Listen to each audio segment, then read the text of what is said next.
previous matches, or not other matches, but in previous series, it's always been that zoning game, right? Yeah. MK11 was very heavy on it. Even MKX, even though it was a more faster pace. Of course, you have the Injustice 2 and the Injustice 1 era. This game is really trying to say, hey, you still have zoning, but now you really need to be able to accomplish both at the same time, and your cameos can help you. Now, this is an interesting match. This is ZINTAI. Florida's own legendary Shang Tsung from MK11, coming to MK1, of course, has played multiple games. And Punk the God. Yes. Multiple fighting game player. Yeah. I mean, coming into MK1, really trying to dive in and learn. This game itself, I believe, is it true we're sticking with Sub-Zero on this with the Bi-Huan skin? I don't think he's bad, okay. but I'm excited to see more Astra, because I think a lot of people are sort of downplaying her, and it's too early to be doing that, because she's really good both in damage, and I truthfully feel very well good at just like air movement as well. She's well outfitted. Her entire kit has absolutely everything that MK1 has to offer, depending upon how you want to play, and it's also boosted exponentially based on the cameo that she's backed up with. This is interesting. We have Shang Tsung zoning from ZINTAI, of course, but armored up. This is going to be a nightmare here for Asha. You're going to want to go for these low Dark Blades here to catch Shang Tsung, of course, and then you have Sector. As long as you're able to summon Sector, that'll help you out a bit. The speed of Fireballs make it a nightmare. Indeed. Exactly, could not agree more with you. Interesting reactions, though, from ZINTAI, using the Fireballs to keep away, and then, of course, putting on that Ice Armor, more than likely to try to prevent getting hit by that projectile from Astra, because it's a good launcher, like right here, able to actually continue, has to break early for that. And the full screen zoning game begins. This is like the first Shang Tsung I've seen in a bracket, so I'm like, yes. This is what's supposed to happen. Nice punish here from Punk, though. It's a full follow-up after with a down back 3. 30%, and all from that cameo launcher is perfect. Really good defense here from ZINTAI, but unfortunately going to get opened up. Now this, actually going for the full string instead of Fatal Blow. And actually transforming to old Shang Tsung to get the ground eruption. That's an interesting thing compared to his previous kit, that he had those together, but now he has to transform to either old or new Shang. But there goes the continuation. 1.25 left on the health bar. Punk taking it. Scary.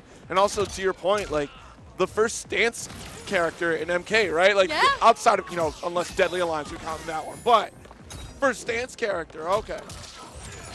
Gets the freeze going off, transforms to old Shang Tsung to get the ground eruption. And look at this combo, 37% thanks to the poison that he injected. Nice, trying to keep full screen. Nice jump in here. Overhead does get blocked this time, but gonna get tossed. Okay. Great down one stuff from Punk. Unfortunately, he's gonna be able to punish on ZINTAI's side. And there goes the launcher. Opting for side swap right there on the stagger is very important here for Punk. Here's the Oki with missile.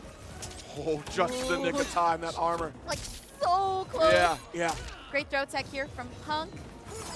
Bringing out the Ice Armor again, the down one does take out the armor, and we go into Fatal Blow. This is just so angelic for Ashura. I love it. I mean, she's trying to become, she's trying to purify her soul.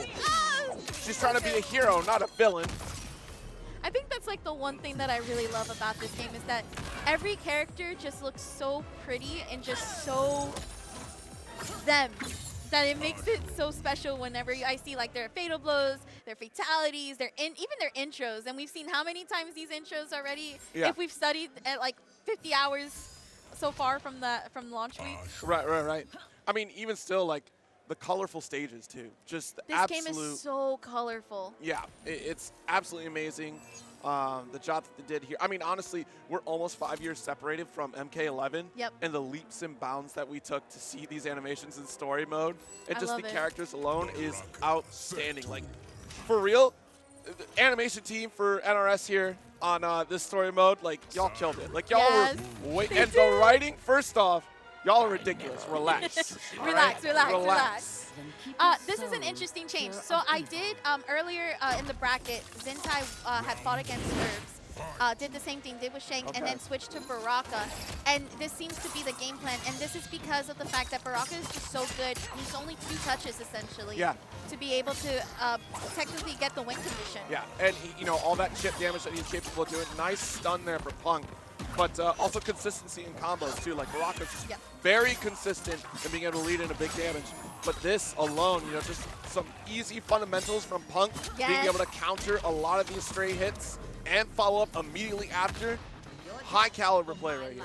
I love that Punk is using that mid to stub ZINTAI's wake-up options. And this has actually been Punk's rounds, essentially. Great round start. Now, ZINTAI being able to actually do the back throw into the corner and launching the Cyrax as well. One of the few characters that can combo off of their throw like that with a cameo. Yes.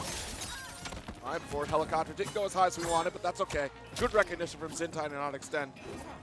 A little bit of movement here. Both players trying to shimmy each other, but the stun on this, and this is going to be some good damage from Punk. 37%. Wakes up, reversal with the actual slide in. There we go, another launcher from Punk. This is it. And Punk is taking it with a clean 2-0 and heading to top 8 with the fatality.